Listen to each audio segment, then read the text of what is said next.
Good morning friends, to the point में आप सभी का स्वागत है। होप आपकी पढ़ाई अच्छी चल रही हो, कॉन्सेप्ट्स आप अच्छे से रिवाइज कर रहे हैं। जैसे कि आपको सबको पता है कि हम कॉन्ट्रैक्ट एक्ट क्यों पढ़ रहे हैं, क्योंकि हमारे लीगल रीजनिंग का पार्ट है और लीगल रीजनिंग हमारे क्लैट में बहुत ज़्यादा वेटेज कैरी करती है और उसमें लीगल रीजनिंग में कॉन्ट्रैक्ट एक्ट है, वो बहुत इंपॉर्टेंट चैप्टर है। इसको हम अफोर्ड नहीं कर सकते कि मिस कर दें या स्किप कर दें, क्योंकि हर साल लिटरली हर साल बहुत ज़्यादा क्वेश्चन इसमें से पूछे जाते हैं।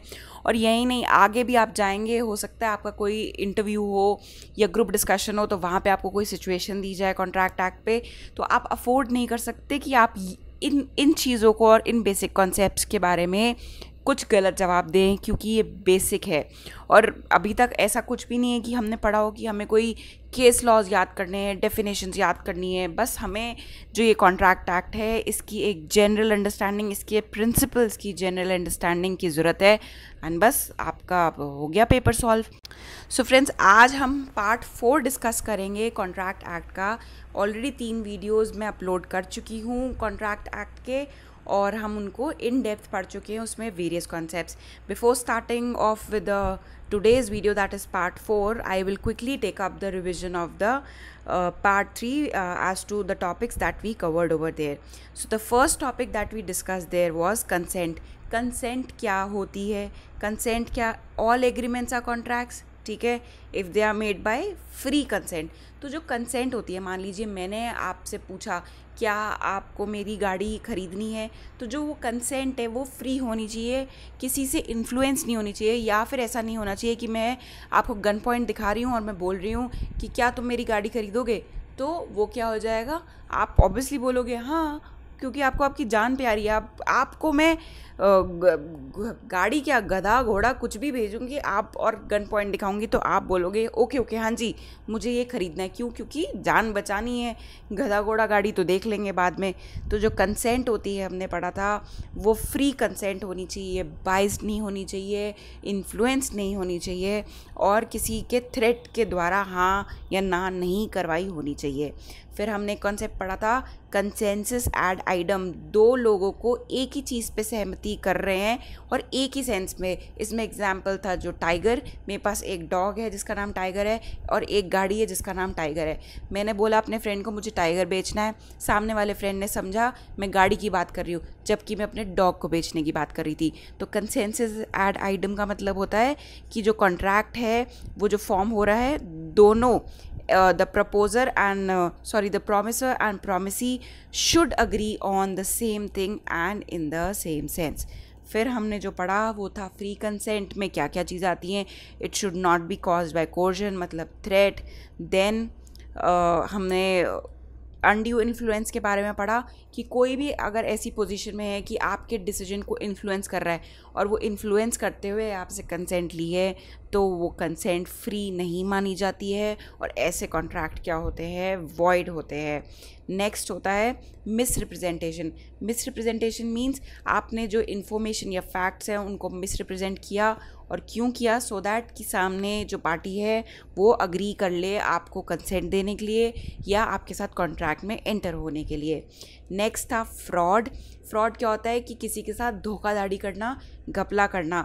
आपको पता है कि जो आपका आपने मान लीजिए एक हॉर्स की डील करी कि मैंने अपना हॉर्स बेचना है, आपको पता है ये हॉर्स अनसाउंड माइंड का है, लेकिन फिर भी आप बेच रहे हो इस तरीके से दिखा के कि ये हॉर्स एकदम परफेक्ट है, बहुत ही अच्छी ब्रीड है, एक्सीलेंट क्वालिटी ऑफ हॉर्स, बहुत अच्छा रेसिंग हॉर्स है, और सामने वाला इन बातों पे विश्वास करके आपसे डील कर लेता है। तो ये क्या है? फ्रॉड, क्योंकि आप उन्हें धोखा दे रहे हैं।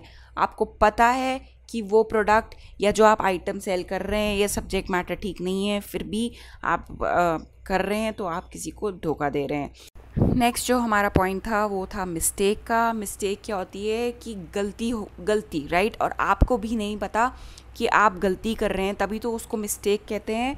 सो मान लीजिए आपने बी के साथ डील करी कि मैं अपने घोड़े को नेक्स्ट मंथ 6 को आपको मैं ये घोड़ा बेच दूंगी, आपके घर छोड़ जाऊंगी और आप मुझे उसके बदले सो एंड सो कैश दे देना।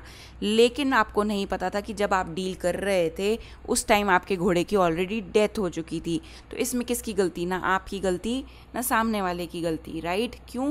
क्योंकि आपको कैसे पता कि, क्योंकि death is something which is bound to happen और दिस इज़ वेरी नेचुरल। आप प्रिडिक्ट नहीं कर सकती घोड़ा नहीं मरेगा अगले 1 महीने में। जब मैंने कॉन्ट्रैक्ट किया डेथ हो गई, आपको क्या पता? तो ये क्या होती है ऐसे केसेस में, हम बोलते हैं मिस्टेक। और मिस्टेक इनोसेंट भी हो सकती है और इंटेंशनल भी हो सकती है। फिर हमने पढ़ा था कंसिडरेशन। कंसिडरेशन क्या होता है? Something in return. जब आप किसी के साथ कॉन्ट्रैक्ट करते हैं तो आपको कंसिडरेशन मिलता है। इनफैक्ट आप भी सामने वाले को कुछ देते हैं। सो आप किसी चीज़ का एक्सचेंज करते हैं। मान लीजिए आपने अपना घर बेचा मिस्टर बी को, तो मिस्टर बी के पास क्या गया? आपका घर, और मिस्टर बी ने आपको रिटर्न में क्या दिया? कैश। सो हमने कंसिडरेशन के बारे में पढ़ा था। कंसिडरेशन वैलिड होनी चाहिए, लीगल होनी चाहिए। और हमने वैलिड कंसिडरेशन के पॉइंट्स पढ़े थे कि कंसिडरेशन ऐसी नहीं होनी चाहिए जो पास्ट में हो, कि वो जो मैंने एक ज़माने में आपको घर बेचा था तो ये अब पैसे तुम उसके एवज में मुझे दे दो। नहीं, प्रेजेंट में हो सकती है और फ्यूचर। इट शुड मूव और must move at the desire of the promiser. मतलब प्रॉमिसर जो बोलेगा, ऑफर रखेगा, उसकी डिज़ायर पे कंसिडरेशन मूव होगी। ज़रूरी नहीं है कंसिडरेशन शुड बी वैल्यूबल, कि बहुत कीमती चीज़ हो, but it should be something of value. फिर से बताती हूँ, इट इज़ नॉट नेसेसरी कि कंसिडरेशन वैल्यूएबल या कीमती हो, हीरा हो, चांदी हो, बट उसकी कोई वैल्यू होनी चाहिए, भले ही वो 1 रुपये क्यों ना हो। फिर हमने ये बात भी डिस्कस करी थी कि abstain from doing, that is also called forbearance to sue, is also a consideration. For example, मैंने अपने पे एग्ज़ाम्पल आपको लेके समझाया था कि मैं जा रही थी कहीं पे, मेरी गाड़ी से मैंने किसी ओल्ड एज अंकल हैं उनकी गाड़ी को ठोक दिया, तो उन्होंने बोला अब तो मैं आप पे केस करूँगा, एक तो आपने मेरी गाड़ी ख़राब कर दी, आप मेरे को एक तो पैसे दीजिए और आप पे केस तो होगा ही होगा। तो मैंने उनको बोला अंकल सॉरी मेरे से गलती हो गई, प्लीज़ आप ये पैसे ले लीजिए, अपनी गाड़ी को ठीक करा दीजिए और मेरे पे केस मत करना। सो यहाँ पे मैं क्या कर रही हूँ, उनको मैं बोल रही हूँ कि आप मेरे से पैसे ले लीजिए, किस लिए? कि ये एक्टिविटी आप ना करें।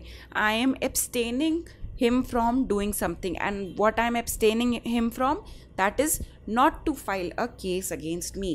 So ये भी एक valid consideration माना जाता है। फिर हमने पढ़ा था, एक केस लॉ देखा था जो कि था Dunlop pneumatic tyre versus Selfridge company, जिसमें हमने ये प्रिंसिपल पढ़ा था जो एंड में कंक्लूजन, जो party stranger to the contract होती हैं वो उसमें पार्टिसिपेट नहीं कर सकती, ना वो प्रॉमिसर को स्यू कर सकती है ना प्रॉमिसी को। क्यों? क्योंकि वो तो स्ट्रेंजर हो गई। भाई हम जब, आप मान लीजिए आप कोई किसी से लड़ रहे हैं, आपने देखा होगा कि लोग आके खड़े हो जाते हैं, बीच में देखने लग जाते हैं और इंटरवीन करने लग जाते हैं। तो आप सबसे पहले उनको क्या बोलते हो? हम दोनों का मैटर है, हम देख लेंगे, तुम क्यों बीच में पड़ रहे हो? तो बस यही प्रिंसिपल याद रखना है कि जिसका कोई लेना देना नहीं, तो ना वो कॉन्ट्रैक्ट में किसी को स्यू नहीं कर सकता। मैंने बोला था ना फ्रेंड्स कि आप जितना उसको अपनी लाइफ से रिलेट करोगे इन छोटे छोटे एग्जाम्पल से, उतनी चीज़ें क्लियर याद रहेंगी, हंसी मजाक में चीज़ें पढ़ी जाएंगी। फिर हमने पढ़ा था कंसिडरेशन ऐसी होनी चाहिए दैट कैन बी परफॉर्म्ड। अब मैं आपको बोलूँ कि मैं आपको 1 करोड़ रुपए दूंगी, आप जाइए मून पे फटाफट और मेरे लिए वहाँ से मिट्टी उठा लाइए मून की, तो आप बोलोगे मैम क्या बातें कर रहे हो आप, ऐसे पॉसिबल है क्या कि मैं एक नॉर्मल सिविलियन मून पे जा रहा है वहाँ से मिट्टी उठा के ला रहा है 1 करोड़ के लिए? आप बोलोगे रहने दीजिए। सो ये कंसिडरेशन नहीं होगी। जो मैंने कंसिडरेशन आपको बोला है 1 करोड़ रुपए मैं दूंगी, आप मिट्टी लेके आइए, तो क्या वो आप परफॉर्म कर पाएंगे? नहीं। So it will not form a valid consideration. वो लीगल होनी चाहिए। कैसे? मैं आपको बोलूँ कि लीजिए 10,000 रुपये और इस बंदे को गोली से उड़ा देना, तो दिस इज़ नॉट लीगल, ये इलीगल एक्टिविटी है and this can never form a valid consideration. And last what we studied is about the unlawful consideration or objects. Unlawful considerations क्या होते हैं? जो forbidden by law होते हैं, किसी law में लिखा हुआ है कि आप ऐसे नहीं कर सकते, तो आपको वो वैलिड कंसिडरेशन नहीं माना जाएगा। फिर कोई ऐसा consideration that defeats the purpose of law, that is also not valid. कोई फ्रॉडुलेंट एक्टिविटी है या कोई ऐसा कंसिडरेशन जिसमें I am asking you to injure someone और समवन्स प्रॉपर्टी। तो ये ज़रूरी नहीं है कि प्रॉपर्टी का मतलब किसी का घर गाड़ी बंगला ही होता है, it could be intellectual property rights also. So this is what all we discussed in the previous video with respect to consent and the consideration and the things forming the part of lawful consideration. Now we will start with the today's topic, that is the part 4 and the topics ahead of the consideration and consent. तो आज में हम क्या पढ़ेंगे, agreements expressly declared as void. So friends, आपने ये notice किया होगा कि स्टार्टिंग से ये टर्म बहुत बार आ रहा है, इसके बारे में डेफिनेटली हम इस डिटेल में डिस्कस करेंगे, लेकिन अभी मैं आपको समझा देती हूँ कि वॉइड का मतलब क्या होता है। वॉइड एग्रीमेंट्स ऐसे होते हैं which can not be enforced, इसको कभी भी आप एग्जिस्टेंस में नहीं ला सकते, क्योंकि ये इतने रॉन्ग होते हैं in the eyes of law that they can never be enforce. किसी भी सिचुएशन में इसको हम लागू नहीं कर सकते, एग्जिस्टेंस में नहीं ला सकते। तो ऐसे कौन से एग्रीमेंट्स हैं जिसको एक्सप्रेसली बोला हुआ है कि there is no if and but relating to it and they are void. So the first one is agreements by incompetent parties. Incompetent parties मैंने बताया था कौन से होते हैं, माइनर्स होते हैं, ठीक है, और कौन से, unsound mind and persons disqualified from law. तो अब वहाँ पे ऐसे नहीं है कि क्वेश्चन आपको आएगा कि बताइए कि इनकॉम्पिटेंट पार्टीज़ कौन सी होती है। मान लीजिए आपको सिचुएशन दे दी जाएगी कि there was a person who was disqualified under this law and he did this contract. आपको वो कॉन्ट्रैक्ट जो बताएंगे क्वेश्चन में बिल्कुल परफेक्ट होगा, उसमें वैलिड कंसिडरेशन होगा, वैलिड एक्सेप्टेंस, एवरीथिंग। बट आपको क्या ध्यान देना है कि अगर वो डिसक्वालीफाइड बाय लॉ है, so the person is incompetent to contract और ये एग्रीमेंट वॉइड होगा। तो ये चीज़ें फ्रेंड्स एकदम टिप्स पे होनी चाहिए कि कौन सी पार्टीज़ हैं इनकॉम्पिटेंट टू कॉन्ट्रैक्ट, क्योंकि क्वेश्चन आपको यहीं पे कंफ्यूज करेगा कि हर चीज़ परफेक्ट है कॉन्ट्रैक्ट में, promisor, promisee, valid consideration, valid acceptance of the contract and everything, but ये चीज़ यहाँ पे ध्यान रखते हुए आपको आंसर को राइट या रॉन्ग करना है। नेक्स्ट है एग्रीमेंट्स विद अनलॉफुल ऑब्जेक्ट्स और कंसिडरेशन। अनलॉफुल ऑब्जेक्ट्स और कंसिडरेशन हमने पिछले ही वीडियो में कवर किया था, अभी रिवीजन स्टार्टिंग में भी कराया कि जैसे किसी ने बोला कि ये लो पैसे और इस बंदे को इस तारीख को आपको गोली मार देनी है। अब उसने वो काम किया नहीं और मैं क्या कोर्ट जा सकती हूँ इसके लिए कि मैंने इनको प्रॉमिस किया था कि मैंने 10,000 रुपये दे चुकी हूँ और बोला था इनको गोली मार देना, इन्होंने मारी ही नहीं, आप प्लीज़ ज़रा इनसे डैमेजेस क्लेम करिए। तो वो बोलेंगे कोर्ट की आप बात क्या कर रहे हो, अनलॉफुल ऑब्जेक्ट, इलीगल है ये किसी को मारना। क्यों? क्योंकि आप किसी की लाइफ को या प्रॉपर्टी को थ्रेटन कर रहे हो या नुकसान पहुँचा रहे हो। Such agreements are void. Next, agreement under mutual mistake of fact. भाई पता ही नहीं था कि हमारा घोड़ा मर चुका है, फिर भी एग्रीमेंट कर लिया, तो क्या है ये वॉइड हो जाएगा। मतलब ये अगर ऐसी सिचुएशन आती है ना ये वाली, तो लॉ ने बोला हुआ है कुछ दिमाग लगाने की ज़रूरत नहीं है, सीधा टिक मार देना कि ये गलत है, it can not be a lawful agreement, it is void. Agreements in restraint of marriage, trade और लीगल प्रोसीडिंग्स, इसके बारे में हम आज पढ़ेंगे। एग्रीमेंट्स विदाउट कंसिडरेशन, कंसिडरेशन ही नहीं है, अरे कुछ एक्सचेंज नहीं कर रहे हो तो एग्रीमेंट कैसे बना? क्योंकि मैंने बताया था कॉन्ट्रैक्ट क्या होता है, दोनों पार्टीज़ को कुछ ना कुछ एक्सचेंज करना होता है, भले ही वो forbearance of to sue that is abstinence to act भी हो सकता है, बट कंसिडरेशन होना बिल्कुल ज़रूरी है। Next is agreement to do impossible act. बोला चांद तारे तोड़ लाओ पैसे दूंगा, बोलेंगे ये पॉसिबल ही नहीं है, समथिंग विच इज़, अब आप ऐसा करो कि आप गिन के बताओ कि आपके बाल कितने हैं, 1 घंटे में गिन दो, मैं आपको 1 करोड़ रुपीज़ दूंगी। This is something impossible, so this is considered as void. और वॉइड मैं बता चुकी हूँ कि वॉइड एग्रीमेंट्स क्या होते हैं, जो कभी भी इन्फोर्स नहीं किए जा सकते लॉ में। अगर आप कोर्ट के पास जाएंगे ऐसे एग्रीमेंट्स को इन्फोर्स कराने के लिए, कोर्ट बोलेगी प्लीज़ ओके बाय, आप चले जाइए यहाँ से, क्योंकि हमने ऑलरेडी एक एक्ट बना रखा है, जाके रेफ़र करिए, और वहाँ पे ऐसे एग्रीमेंट्स को एक्सप्रेसली डिक्लेयर कर चुके हैं कि ये वॉइड होते हैं, इनको हम इन्फोर्स नहीं कर सकते। चलते हैं अपने नेक्स्ट टॉपिक पे। तो हमने पढ़ा था लास्ट में कि agreements expressly declared as void, उसमें एक टॉपिक था agreements in restraint of marriage, trade और लीगल प्रोसीडिंग्स। तो अगर हम कोई ऐसा एग्रीमेंट कर रहे हैं जो कि रोक या रुकावट डाल रहा है किस पे, किसी की मैरिज पे, किसी की ट्रेड पे या किसी की लीगल प्रोसीडिंग्स पे या right to move to the court, तो ऐसे एग्रीमेंट्स को हम क्या बोलते हैं, वॉइड होते हैं, इन्फोर्स नहीं करा सकते। तो ये एग्रीमेंट क्या होता है, हम पढ़ेंगे पहला agreement in restraint of marriage.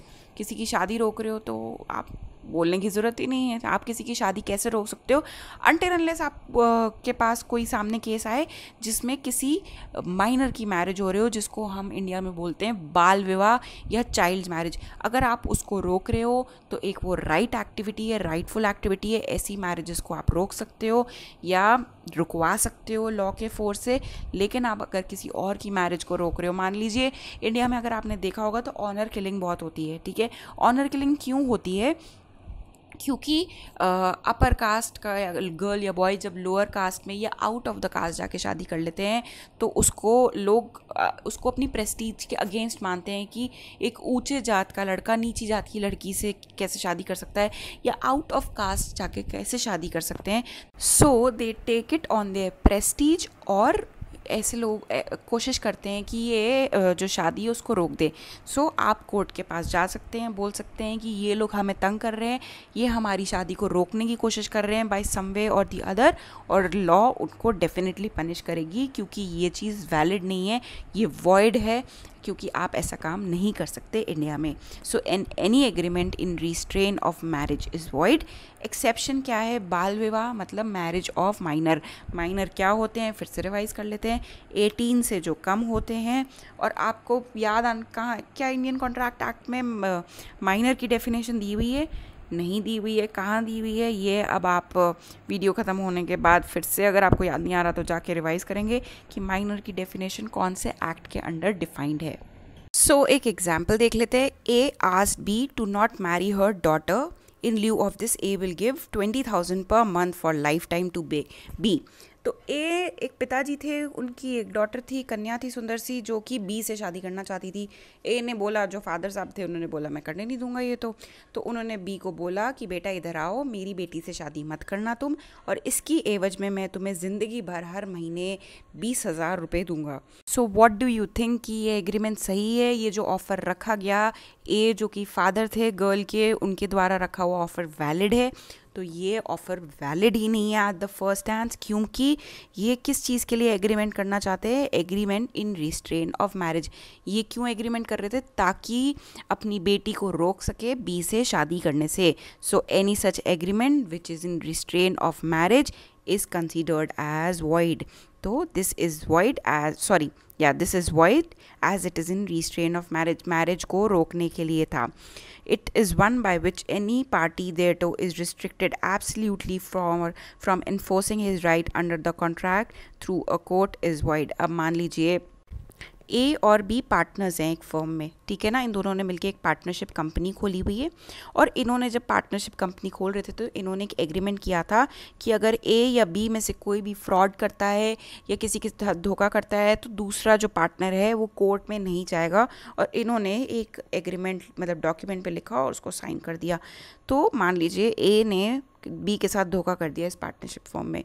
B ने बोला मैं तो कोर्ट जाऊंगा क्योंकि मेरे को डैमेजेस क्लेम करने हैं, तो मेरे साथ ऐसे कैसे धोखा कर सकते हो?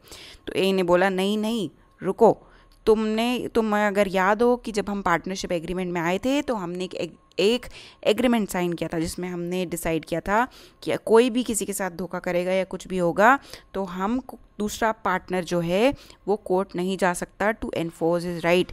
तो बी का ने बोला नहीं मैं तो फिर भी जाऊंगा। तो किस वहाँ पे जो कोर्ट है किसके फेवर में डिसीजन देगा, ए के या बी के? क्या वो ये बोलेगा कि हाँ ए ने बोला तो सही कि तुम दोनों ने एग्रीमेंट किया था that you can not enforce the rights when and no one will approach to court, और will the court will favour B, वो बी के हक में फैसला देंगे ये बोलते हुए कि agreements in restraint to legal proceedings और to enforce someone right is void. So आपके अकॉर्डिंग क्या आंसर होना चाहिए? सो आंसर बहुत ही ऑब्वियस है, कोर्ट जो फैसला है वो बी के फेवर में देंगे। वो बोलेंगे जो आप दोनों ने एग्रीमेंट किया था ये वॉइड था शुरू से ही, डे 1 से जब आप एग्रीमेंट में एंटर किए थे। एंड एनी एग्रीमेंट और any contract which restrains the other party from enforcing his rights under a contract is void in the eyes of law. और अब इसका एक्सेप्शन क्या हो सकता है? Settlement of dispute through arbitration. अब आर्बिट्रेशन क्या होता है फ्रेंड्स? इसमें आप फॉर्मल जो लीगल सिस्टम है उसको फॉलो नहीं करते।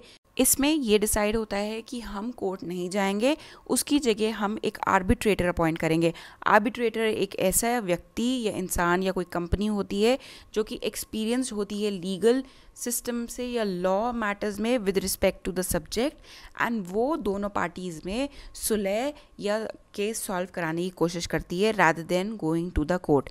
सो अगर किसी कंपनी, मान लीजिए A limited and B limited में कॉन्ट्रैक्ट हो रहा है for exchange of goods and services या providing services to each other, और इन्होंने बोला और डिसाइड किया कि कल को अगर ए लिमिटेड एंड बी लिमिटेड में कभी भी कोई डिस्प्यूट अराइज होगा, they will not approach the court but will solve the case through arbitration.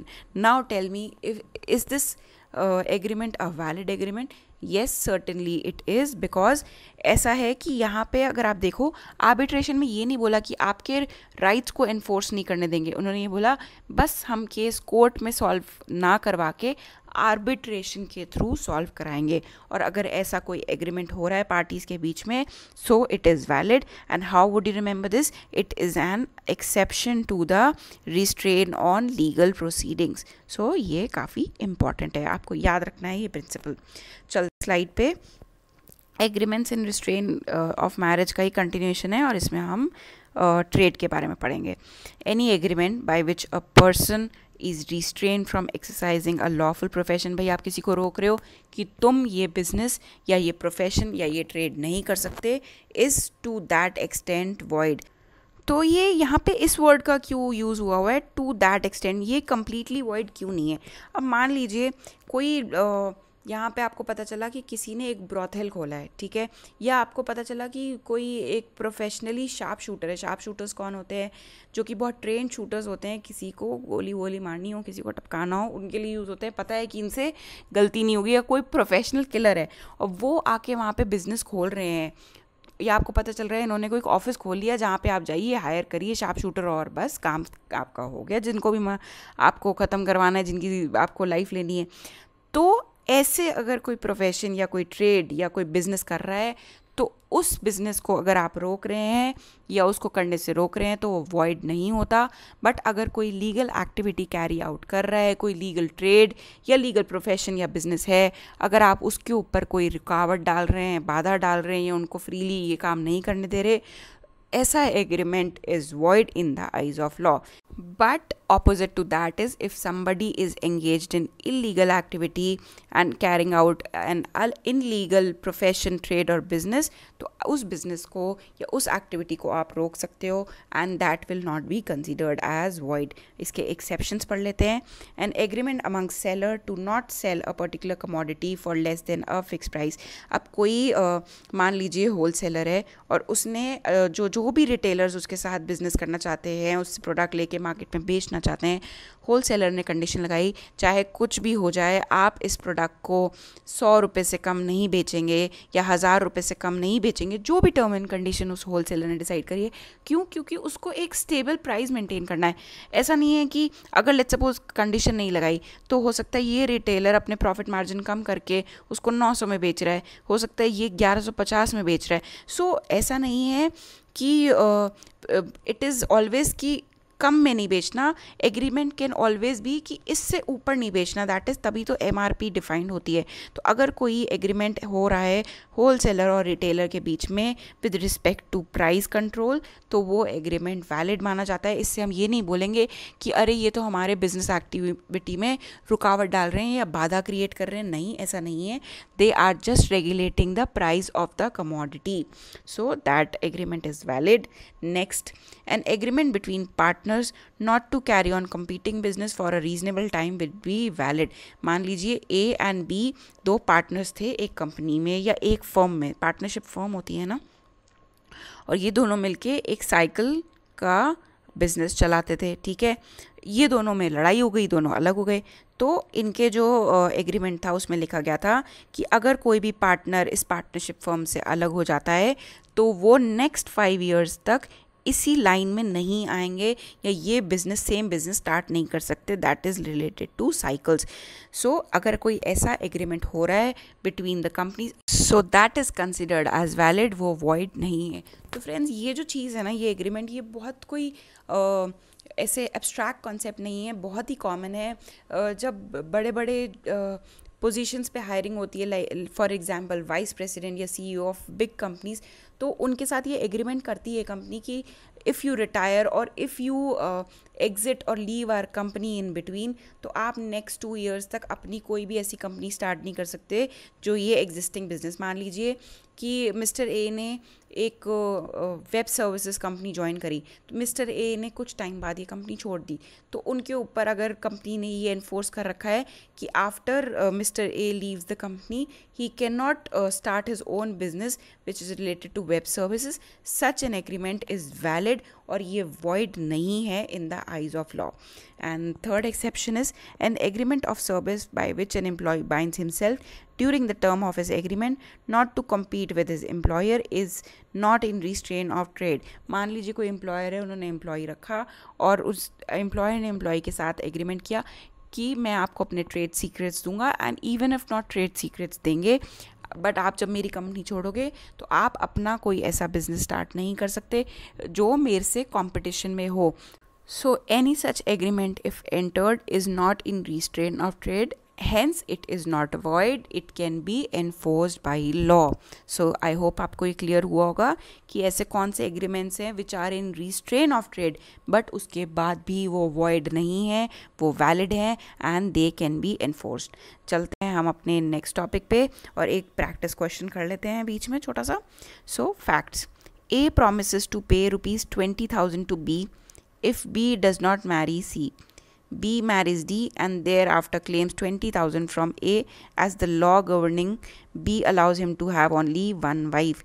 तो ये क्या हो रहा है बताओ आप. ये अगर आपको याद हो तो सेम वही एग्जाम्पल है. ए पिताजी हैं, उन्होंने मिस्टर बी से बोला कि मेरी बेटी से शादी मत करना, ताउम्र तुम्हें 20,000 रुपये भेज दिया करूँगा. तो ये क्या एग्रीमेंट था? ये वॉइड एग्रीमेंट था. और ये वॉइड एग्रीमेंट क्यों है? क्योंकि it is in restraint of marriage. किसी को आप किसी से शादी करने के लिए रोक रहे हो, ऐसा एग्रीमेंट क्या होता है? Void agreement. और अगर आप किसी माइनर्स की शादी होने से रोक रहे हो, भले एक मेजर एक माइनर से शादी कर रहा है या 2 माइनर्स आपस में शादी कर रहे हैं, मतलब बिलो द एज ऑफ 18 कोई अगर शादी कर रहा है, ऐसी मैरिज को अगर आप रोकने के लिए कुछ पैसे कर दे रहे हो या कुछ एग्रीमेंट कर रहे हो या बाय लॉ रुकवा रहे हो, सो दैट इज़ वैलिड, वो वॉइड नहीं है. बट अगर दोनों पर्सन्स एडल्ट हैं और अगर उनकी शादी को रोकने के लिए आप कोई एग्रीमेंट कर रहे हो किसी के साथ, ऐसा एग्रीमेंट बिल्कुल बिल्कुल और बिल्कुल गलत है, void in the eyes of law है. तो आंसर क्या होगा? आई थिंक आपको ज़्यादा इसमें कन्फ्यूजन होने की ज़रूरत नहीं है. तो ये डेटा इज़ इनसफिशिएंट, ये तो बिल्कुल गलत. B can not claim anything from A because he was not suppose to marry. D, ये भी गलत. B can claim 20,000 from A, गलत. B can not claim ₹20,000 from A. क्यों? और ये आंसर सही है क्योंकि हमने पढ़ा था agreements in restraint of marriage are void, मतलब जो एनफोर्स नहीं किए जा सकते. ठीक है, चलते हैं टॉपिक पे जो कि है कंटीजेंट कॉन्ट्रैक्ट्स. सो फ्रेंड्स, ये वर्ड क्या आपने पहले कभी सुना है कि कंटीजेंट मतलब क्या होता है? कंटीजेंट देखिए एक ऐसी सिचुएशन होती है जो किसी फ्यूचर इवेंट पे डिपेंडेंट होती है, मतलब कोई ऐसी सिचुएशन जो पता नहीं है होएगी या नहीं होएगी. मान लीजिए कि आपको नहीं पता कि अगले महीने बारिश होगी या नहीं, सो this is something very contingent. It is a situation of contingency, क्योंकि आप श्योर नहीं हो कि अगले महीने बारिश हो सकती है या नहीं हो सकती. ठीक है, सो इसके इंडियन कॉन्ट्रैक्ट एक्ट में क्या मेंशन है? According to section 31 of Indian contract act 1872, contingent contract is a contract to do or not to do something if some event collateral to such contract does or does not happen. तो ये क्या contract होता है? कुछ करने का या कुछ ना करने का. और वो ये कब हमें पता चलेगा कि हमें कुछ करना है या नहीं करना है? It is dependent on a situation that might happen और might not happen, might take place और माइट नॉट टेक प्लेस. ठीक है. So in the case of contingent contract, fulfilment of promise by the promisor depends on the happening और not happening of the event. तो इसको हम एक example से समझते हैं कि जब प्रॉमिसर प्रॉमिस का फुलफिल करेगा, first situation on the happening of event. ठीक है. A promises B to pay him a sum of money if there is damage to his house by fire. तो A एंड B ने contract किया. A ने बोला कि B, अगर तुम्हारे घर में आग लग जाती है तो मैं तुम्हें 100 एंड 100 पैसे दूंगा. और यहाँ पे इवेंट क्या है, कोलेटरल टू द कॉन्ट्रैक्ट, कि आग लगनी चाहिए B के घर में. B के घर में आग लग गई, मतलब हैपनिंग ऑफ इवेंट. ठीक है, हैपनिंग ऑफ इवेंट. और इस सिचुएशन में कॉन्ट्रैक्ट एग्जिस्टेंस में आ जाएगा. क्यों? क्योंकि अब ए ने प्रॉमिस किया था, अगर तुम्हारे घर में आग लगेगी तो मैं तुम्हें पैसे दूंगा आग लगने पे, या डैमेज दूंगा अगर आग लग गई तो. So B can not claim the money from B cannot claim the money from A unless there is damage to the house by fire. मान लीजिए फ्लड से टूट गया, सो क्या इस केस में B क्लेम कर सकते हैं डैमेजेस फ्रॉम A? नहीं, क्योंकि एग्रीमेंट क्या हुआ था, अगर हाउस डैमेज होगा फायर से, उसी सिचुएशन में A क्लेम देंगे B को. So in this case the fulfilment of promise is dependent on the condition the house should be destroyed by fire. ये कंडीशन बहुत ज़रूरी है. तो happening of fire will make liable A to pay for the damages. अब second situation क्या है कि ये कॉन्ट्रैक्ट तब कब भी एग्जिस्टेंस में आ सकता है, on the non happening of event. इसको थोड़ा सा ध्यान से समझना. ठीक है. A एक बिल्डर है. बिल्डर कौन होते हैं? जो फ्लैट्स बनाते हैं, हाउसेस बनाते हैं. A बिल्डर है और B एक ऐसे व्यक्ति हैं जिनको घर खरीदना है. तो वो अप्रोच करते हैं ये मिस्टर बिल्डर को, दैट इज़ मिस्टर A. ठीक है. अब जो ये मिस्टर A हैं, ये बोलते हैं कि मेरी जो बिल्डिंग है, इस पे जो पेंट हुआ है ये वाटर रेजिस्टेंट है, अगले 5 साल तक इस पे से पेंट नहीं उतरेगा. तो इसकी कीमत 15 लाख रुपीज़ है और हम 5 लाख एक्स्ट्रा लेंगे प्रोवाइडेड ये पेंट ना उतरे. अगर ये पेंट उतर जाएगा तो हम आपको आपके मनी रिटर्न कर देंगे. तो मिस्टर B ने बोला ठीक है, 15 लाख रुपए ले लीजिए और ये जो 5 लाख रुपए हैं इसका सेटलमेंट हम डिसाइड करेंगे आफ्टर 5 ईयर्स. आफ्टर 5 ईयर्स हम देखेंगे अगर ये बिल्डिंग पे से पेंट नहीं उतरा होगा. ठीक है, फिर से ध्यान से सुनिएगा. अगर इस बिल्डिंग पे से पेंट नहीं उतरा होगा अगले 5 साल में, तो मैं आपको अगले 5 साल बाद ये 5 लाख रुपए भी दे दूंगा.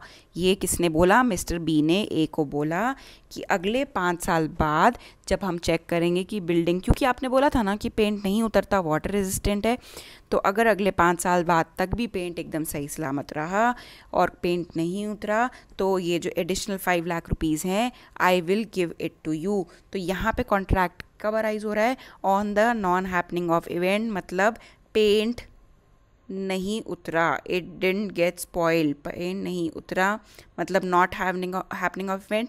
अगर पेंट उतर जाता है मतलब हैपनिंग ऑफ इवेंट, तो क्या ये पैसे देंगे मिस्टर A को एडिशनल 5 लाख रुपीज़? नहीं. ये कब देंगे? On the non happening of event, that is paint नहीं उतरने पे, that is not happening of event. So this is also a contingent contract where the promisor fulfills the promise. Promiser कौन थे? Mister A fulfills his promise of giving additional 5 lakh rupees on the not happening of event, which is this destruction of paint. So ये है हमारा contingent contract. चलते next पे, rules relating to the enforcement of contingent contract. So first is contingent contracts are those which are dependent on the happening और non happening of the event. किस पे dependent होते हैं? या तो इवेंट होगा तब, या non happening of the event होगा तब. दोनों के एग्जाम्पल दे दिए हैं. इस केस में आपको याद रखना है क्या एग्जाम्पल था. हैपनिंग ऑफ फायर मतलब फायर हो रही थी, लग रही थी B के हाउस में, तो मिस्टर A क्लेम देंगे. नॉन हैपनिंग ऑफ इवेंट में क्या एग्जाम्पल था कि B एडिशनल 5 लाख रुपए देंगे मिस्टर बिल्डर को. कब? जब वो देखेंगे अब से 5 साल बाद भी बिल्कुल पेंट सही है, वाटर रेजिस्टेंट है, कोई नुकसान नहीं हुआ बिल्डिंग को. एडिशनल 5 लाख रुपीज़ वो मिस्टर A को जाके दे देंगे. So contingent contracts are those which are dependent on the happening और non happening of the event. Next, the performance of a contract must be conditional, that is, it should be dependent on the condition that has some certainty to happen in the future. अब जो performance of contract किस पे dependent है, एक ऐसी condition पे या ऐसी situation पे that has some certainty to happen future. ऐसा मतलब कोई certainty to happen in future का मतलब देर आर सम चांसेस कि ये इवेंट हो सकता है. बहुत सारे चांसेस हैं कि घर में आग लग सकती है, बहुत सारे चांसेस हैं कि पेंट ना उतरे, बहुत सारे चांसेस हैं कि पेंट उतर सकता है. So the performance of contract ऐसी सिचुएशन पर डिपेंडेंट है on a condition that has some certainty to happen in future. For example, X agrees to give Y free tickets for a trip if Y achieves his sales target in time. तो ये क्या है, contingent है, मतलब dependent है. अगर Y अपने sales target को टाइमली अचीव कर देते हैं तो जो उनके ट्रैवल टिकट्स होंगे, उनके घूमने का खर्चा होगा, जो कंपनी है एक्स की वो उठाएगी. और आपने कई बार सुना होगा कि आपको इंसेंटिव्स मिलते हैं. हर कंपनी अपने एम्प्लॉयज़ को इंसेंटिव्स देती है उनके टारगेट्स अचीव करने पे. तो वो इंसेंटिव कब देगी, वो कॉन्ट्रैक्ट जो हुआ है कि the employee is entitled to benefits on achieving the required target. So यहाँ पे जो इवेंट है, जो कंटिजेंट इवेंट है, वो क्या है, on achieving or the achievable of the required targets by the company. Third is contract contingent upon specified event is valid only if the conditions happens in a specified period of time. अगर सीमित समय जो mention है contract में, उसी दौरान अगर वो इवेंट होता है तभी लाइबिलिटी अराइज होती है टू फुलफिल द कॉन्ट्रैक्ट. जैसे कि उस केस में था कि अगर अगले 2 साल में आपके घर में आग लग जाती है तो डैमेजेस मिस्टर ए देंगे. 2 साल बाद लग रही है तो उसके कोई रिस्पॉन्सिबिलिटी नहीं है मिस्टर ए को डैमेजेस पे करने की, क्योंकि कॉन्ट्रैक्ट क्या हुआ था, मिस्टर ए तभी डैमेजेस देंगे अगर आग 2 साल के अंदर अंदर लगती है. तो जैसे कि आपको वारंटी कंपनी देती है, जब कंपनी वारंटी देती है तो वो क्या लिख के देती है कि they will replace the product with in 6 months from purchasing the product. तो क्या वैलिडिटी है ये उस एग्रीमेंट की, 6 months. ऐसे थोड़ी कि लाइफ टाइम वारंटी होती है कि जब मर्ज़ी करा. कुछ प्रोडक्ट्स में डेफिनेटली होती है, उसमें वो आपको उस प्रोडक्ट के लाइफ टाइम में रिप्लेस करके देंगे. बट आजकल अगर आप मोस्टली प्रोडक्ट्स देखेंगे तो उनकी जो वैलिडिटी, जो उनके वारंटी की होती है, दैट इज़ मैक्सिमम या तो 6 months या मैक्स टू मैक्स आप 1 year मान लीजिए. अगर उस बीच उस दौरान अगर प्रोडक्ट ख़राब होता है तो वो कंपनी की लाइबिलिटी होती है, कंपनी की ड्यूटी होती है उसके लिए कंपनसेशन देने की. Next is fourth point, contingent agreements to do or not to do anything if an impossible event happen are void, whether the impossibility of the event is known or not to the parties to the agreement at the time when it is made. So अगर कोई ऐसा agreement हो रहा है जहाँ पे एक party बोल रही है कभी अगर तुमसे 2 पैरेलल लाइंस कभी ऐसा हो जाए फ्यूचर में कि वो दोनों जुड़ जाएं तो आके मुझसे 1000 रुपये ले जाना, तो आपको पता है दिस इज़ समथिंग इम्पॉसिबल. इस जन्म में तो क्या नेक्स्ट जन्म में भी ये पॉसिबल नहीं है कि 2 पैरेलल लाइंस हम बचपन में पढ़ते थे ना, ऐसी लाइंस जो कभी आपस में जुड़ती नहीं है, they run parallelly to each other. तो मिस्टर ए ने बोला कि कभी ज़िंदगी में तुमसे ये 2 लाइंस कहीं जाके जुड़ जाएं तो उस दिन आना और मुझसे 1000 रुपये ले जाना. तो ऐसे इम्पॉसिबल एक्ट को अगर हम सब्जेक्ट मैटर बना रहे हैं ऐसी एग्रीमेंट का तो ये वैलिड नहीं है, ऐसा एग्रीमेंट वॉइड हो जाएगा. सो जो सब्जेक्ट मैटर होना चाहिए या जो इवेंट होना चाहिए वो सर्टेन होना चाहिए, उसकी सर्टेनिटी होनी चाहिए कि ये हो सकता है और नहीं भी हो सकता. बारिश हो सकती है और नहीं भी हो सकती, प्रोडक्ट ख़राब हो सकता है और नहीं भी हो सकता है फायर लगे या नहीं भी लगे. बट ये तो साफ साफ पता है कि कभी भी ये जो 2 पैरेलल लाइंस है ये जुड़ नहीं सकती हैं. तो या फिर मिस्टर ए ने बोला कि जिस दिन जो सन है वो वेस्ट से राइज होगा, आई विल गिव यू 20,000 रुपीज़. तो पता है this is impossible, this is against the nature और लॉ ऑफ नेचर कि कभी भी जो सन है वो वेस्ट से राइज नहीं होगा. तो ऐसे इम्पॉसिबल सिचुएशंस को या इम्पॉसिबल इवेंट्स को हम सब्जेक्ट मैटर नहीं बना सकते अपने एग्रीमेंट का. सो ये एनफोर्स नहीं किया जा सकता. Moving on to the next slide which talks about quasi contracts. तो अभी हमने क्या पढ़ा था, contingent contracts. अब हम पढ़ेंगे quasi contracts.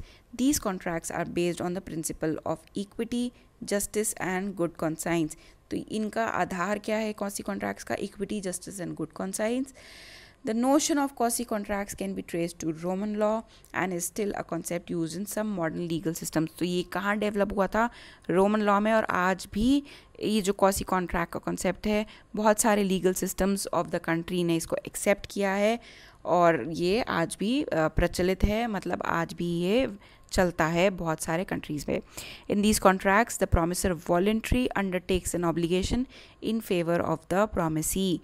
The aim behind this contract is that no one should be benefited at the expense of the other, though there is no contract between the parties, but the benefit is availed by the promisee. Promisee is required to compensate for that. अब कैसे समझाते हैं, ये तो इतनी definition थी. एक example दूंगी आपको, पूरी पिक्चर क्लियर हो जाएगी.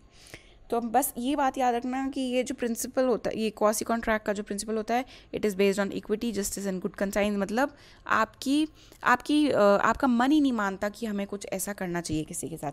तो एग्जाम्पल ए थे, मिस्टर ए ने ट्रांसफ़र करने थे मनी मिस्टर बी को और 10,000 देने थे. ठीक है, अब इंस्टेड ऑफ सेंडिंग 10,000 उनसे 11,000 हो गए. कई बार आपने देखा होगा कि हमें किसी को मनी ट्रांसफ़र करना होता है, 1,000 भेजने होते हैं, लेकिन एक ज़ीरो और लग गया, तो क्या हुआ? 10,000. सो अब ये जो रिसीवर है जिसको 1,000 मिलने थे, उसको अब तो पता है ना कि मेरे पास सिर्फ 1,000 आने थे गलती से, लेकिन 10,000 आ गए. तो ये रिसीवर की ड्यूटी है कि वो जो सेंडर है उसको इन्फॉर्म करे कि सर आपने 1,000 भेजने थे लेकिन गलती से शायद 10,000 आ गए हैं. I am returning you the rest of the money. So मैं आपको आपके अकाउंट में 9,000 रुपीज़ वापस कर देता हूँ. So now B is live. और अगर जो मान लीजिए कि जो ये बी है ये बहुत बदमाश निकला, इसको लगा कि नहीं बताते क्या पता चल रहा है अगले को. ठीक है, मिस्टर बी ने ये पैसे यूज़ कर लिए, कितने? 10,000 रुपीज़. मिस्टर ए ने जब नेक्स्ट मंथ अपनी पासबुक प्रिंट कराई तो उन्होंने देखा कि अरे ये तो 1,000 की जगह 10,000 ट्रांसफ़र हो गए. वो मिस्टर बी के पास गए और बोला कि मैं गलती से मैंने पैसे ज़्यादा भेज दिए थे, तो ऐसा करिए आप वो जो मुझे है पैसे रिटर्न कर दीजिए. मिस्टर बी बोले अब आपकी गलती थी, मैं क्यों भुगतूं, मैंने तो वो पैसे यूज़ कर लिए, मैंने तो उसका एक छोटा सा ट्रिप मार लिया अपने फ्रेंड्स के साथ. तो क्या मिस्टर ए एलिजिबल हैं कि वो मिस्टर बी के अगेंस्ट केस फाइल कर सके? सो फ्रेंड्स, वो बिल्कुल एलिजिबल हैं. क्यों? क्योंकि यहाँ मिस्टर जो ए हैं उनसे गलती हुई थी और मिस्टर बी के ऊपर ऑब्लिगेशन है. और ऑब्लिगेशन कहाँ अराइज होती है? On the principle of equity, justice and good faith to return the money to mister A. So जब अगर कोर्ट में मिस्टर ए जाते हैं तो डेफिनेटली जो फैसला आएगा वो मिस्टर ए के हक में आएगा. क्यों? क्योंकि मिस्टर ए से अचानक से गलती हो गई और मिस्टर बी को तो पता था ना, गलती इनसे हुई पैसे ट्रांसफ़र करने में, लेकिन मिस्टर बी को तो पता था ना कि वो सिर्फ 1,000 रुपये के हकदार हैं, बाकी जो 9,000 आए हैं वो गलती से आ गए हैं और उनको उसी टाइम रिटर्न कर देनी चाहिए थे. और अगर मिस्टर बी ने रिटर्न नहीं करे हैं तो वो मिस्टर बी की गलती है और मिस्टर बी को पैसे वापस करने पड़ेंगे. He is liable to return money to mister A. And why? Because no one should be benefited at the expense of other. ये यहाँ पे साफ साफ लिखा गया है क्वासी कॉन्ट्रैक्ट में, और यही इसी का आधार है कि किसी के मतलब किसी के नुकसान पे हम किसी का फ़ायदा नहीं करवा सकते. No one should be benefited at the expense of other. So ये थे quasi contracts. Next type of agreements जो कि है वेगरिंग एग्रीमेंट्स. आज हमने क्या पढ़ा था? Agreements that are expressly declared as void. कुछ सोचना नहीं है, जैसे अगर ये एग्रीमेंट आपके सामने आता है तो लॉ ने बोला हुआ है कि ये गलत है, कोर्ट भी अप्रोच करने की ज़रूरत नहीं है. जैसे ही आपने पढ़ा सो मतलब ये agreement is void, there is no if and but to it. फिर हमने पढ़े कंटीजेंट कॉन्ट्रैक्ट्स, फिर हमने पढ़े क्वासी कॉन्ट्रैक्ट्स. अब हम पढ़ेंगे वेगरिंग एग्रीमेंट्स. ये क्या होते हैं? So the term wager literally means bet. ठीक है, बेट क्या होता है? शर्त लगाना किसी के साथ. Wagering agreements is an agreements wherein one party promises to pay और रिसीव मनी और मनी इज़ वर्थ. मतलब एक पार्टी दूसरे के साथ प्रॉमिस करती है या तो पे करने के लिए या रिसीव करने के लिए क्या?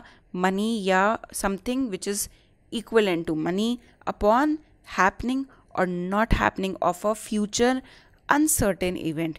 तो आप कहेंगे ये तो कंटीजेंट में अभी तो पढ़ा है. कोई बात नहीं, थोड़ा सा पेशेंस रखिए, मैं डेफिनेटली आपको इसका डिफरेंस भी समझाऊंगी कि वेगरिंग एग्रीमेंट और कंटीजेंट में क्या फ़र्क है. In other words, party to a wagering agreement enters into an agreement upon the happening और not happening of an uncertain event. अगर आपको याद हो वहाँ पे क्या लिखा था कि वो इवेंट जो कंटीजेंट एग्रीमेंट्स के, कंटीजेंट कॉन्ट्रैक्ट्स के बेसिस होते हैं दैट हैज़ सम सर्टेनिटी, मतलब कुछ चांसेस होते हैं कि ये होगा, हो सकता है फायर हो जाए, हो सकता है कि जो प्रोडक्ट है वो ख़राब हो जाए। लेकिन यहाँ वेगरिंग एग्रीमेंट्स में क्या है, यहाँ पे हम किसके ऊपर बेट लगाते हैं, किसी अनसर्टेन इवेंट के ऊपर। And if the uncertain event does or does not happen as challenged, then the losing party will pay money or money's worth to the winning party. Under this type of agreement, both the parties have equal chances of winning or losing the wager, जो कि bet है। अब हम ये चीज़ पे बेट लगाते हैं कि इंडिया में मानसून इस बार 17 मई को आएगा। अभी कितना अनसर्टेन इवेंट है, हो सकता है मानसून उससे जल्दी आ जाए, हो सकता है मानसून उसके बाद आए या इस बार मानसून आए ना, डिले हो जाए। सो ये क्या है, बहुत ही अनसर्टेन है, आपको नहीं पता, you can not actually predict कि मानसून किस दिन इंडिया के कोस्ट पे हिट करेगा। एक एग्जांपल और लेते हैं इस एग्रीमेंट का। A and B were watching the India Pakistan cricket match.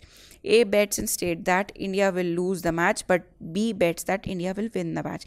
A बोलते हैं कि जो ये इंडिया का मैच चल रहा है इसमें इंडिया हारेगा, बी बोलता है एट द सेम टाइम कि इंडिया मैच जीतेगा।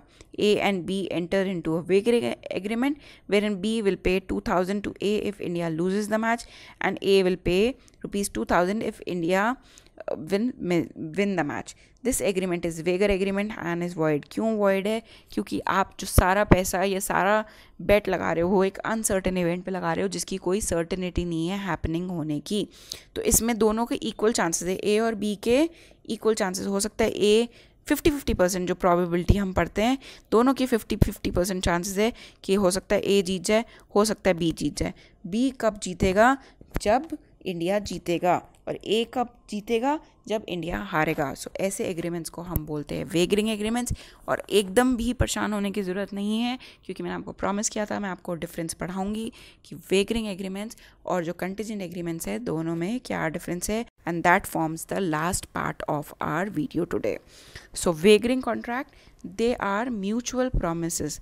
And what is contingent? It is not necessary that there should be a mutual promise. ज़रूरी नहीं है कोई प्रॉमिस हो। यहाँ पे तो प्रॉमिस है कि अगर ये इवेंट हुआ तो तू जीतेगा और ये इवेंट नहीं हुआ तो मैं जीतूंगा। कंटीजेंट में कोई प्रॉमिस नहीं है कि ऐसा होगा। The parties must contemplate determination of uncertain event as the sole condition of their contract. Sole condition of the contract क्या है? Happening or non-happening of the uncertain event. Whereas contingent के केस में क्या है? The future event is merely collateral or incident to the contract.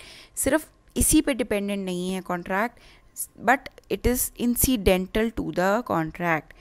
Third is neither parties intends to perform the contract itself. दोनों का ही कोई intention नहीं होता perform करने का, लेकिन कंटीजेंट कॉन्ट्रैक्ट में एक प्रॉपर कॉन्ट्रैक्ट होता है जहाँ पे ऑलरेडी ऑब्लिगेशंस डिसाइड होती है कि अगर ये प्रोडक्ट ख़राब हो गया अगले 6 महीने में, so the company has this obligation to replace the product to the customer and give a new product in replacement of it. So दोनों पार्टीज़ के ऑब्लिगेशंस क्लियरली डिफाइंड होते हैं।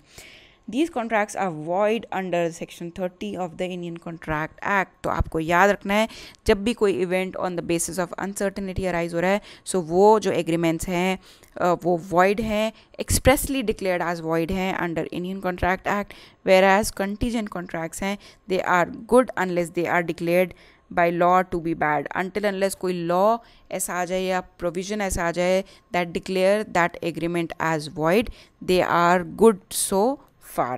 सो फ्रेंड्स यही था आज के लिए। हमने काफ़ी सारे टॉपिक्स, काफ़ी various types of contracts and agreements को डिस्कस किया है डिटेल में विद एग्जाम्पल। प्रैक्टिस क्वेश्चन भी किया है। प्रैक्टिस क्वेश्चन मैं अपने मन से नहीं बनाती हूँ, मैं जानबूझ के इंटेंशनली आपके लिए वो प्रैक्टिस क्वेश्चंस को डालती हूँ जो ऑलरेडी किसी ना किसी ईयर में क्लैट के पेपर में पूछे गए हैं, सो दैट आपको एक आइडिया लगे कि किस हिसाब से क्वेश्चन आते थे। कि friends they don't expect you to be as lawyer. Lawyer तो वो बनाएंगे, लॉयर बनना है तो ही तो हम ये पेपर दे रहे हैं। तो कोई भी आपसे लॉ एंट्रेंस पेपर हो, भले ही वो सिम्बॉयसिस का हो या दिल्ली यूनिवर्सिटी हो फैकल्टी ऑफ लॉ, या NLUs का हो, वो आपसे ये एक्सपेक्ट नहीं करेंगे कि हमें लॉयर अपने यहाँ लेके आने हैं। वो बस आपसे इतना एक्सपेक्ट करते हैं कि आपको general understanding of the principle हो, general understanding of day to day life हो, आप करंट अफेयर से अपडेटेड हो, उनको कनेक्ट कर पा रहे हो आप अपने स्टडीज़ के साथ, आपको एक बेसिक अंडरस्टैंडिंग हो कि क्या चीज़ सही है और क्या चीज़ गलत है, आप इसमें प्रॉपरली डिस्टिंग्विश कर पा रहे हो। बस इतना आपको सफिशेंट है जानना। थोड़ी सी मेहनत करेंगे and you will get through this paper, और फिर वो आपको लॉयर बनाएंगे। आपको बन के नहीं जाना, पता चले आप वीडियो ख़त्म होने के बाद जगह जगह से नए नए केस लॉज निकाल के उनके जजमेंट्स को रीड कर रहे हैं। ये सब ज़रूरत नहीं है। इसी के लिए तो आप फीस देंगे NLU में, और वो आपको पढ़ाएंगे और एक ट्रेंड लॉयर बनाएंगे इस देश के लिए। सो फ्रेंड्स, आज के वीडियो के लिए इतना ही। प्लीज़ इनको वापस रिवाइज़ करिएगा। एग्जाम्पल्स जो मैं बोलती हूँ, आई डोंट नो आप उसको लिखते हैं अपने नोट्स में कहीं ना कहीं या नहीं लिखते हैं, बट मेरी सजेशन फिर आपको यही रहेगी, क्योंकि मैं आपसे बड़ी हूँ, ज़्यादा एक्सपीरियंसड हूँ, मैंने ये पेपर्स दिए हैं अपनी लाइफ में, तो मैं आपको बता देती हूँ फिर से कि जितना चीज़ों को एग्जाम्पल के थ्रू याद रखोगे, उनके थ्रू समझने की कोशिश करोगे, उनको आप कभी भी नहीं भूलोगे। इनफैक्ट मैं अपने दूसरे जो सब्जेक्ट्स मेरे से स्टूडेंट्स पढ़ते हैं उनको भी मैं यही समझाती हूँ, जितना आप चीज़ों को अपनी डे टू डे लाइफ से कनेक्ट करोगे, जितना एग्जाम्पल्स के थ्रू समझोगे, कभी भी लाइफ में कंफ्यूज नहीं होगे। सो आपके लिए भी यही मेरी एक सजेशन थी कि आप प्लीज़ एग्जाम्पल्स को सीरियसली लें, उनको जहाँ भी मैं बोलती हूँ अपने नोट्स में नोट डाउन करें। So friends, thank you so much for your patience listening, and this was all for this video. Stay home, stay fit. Thank you so much.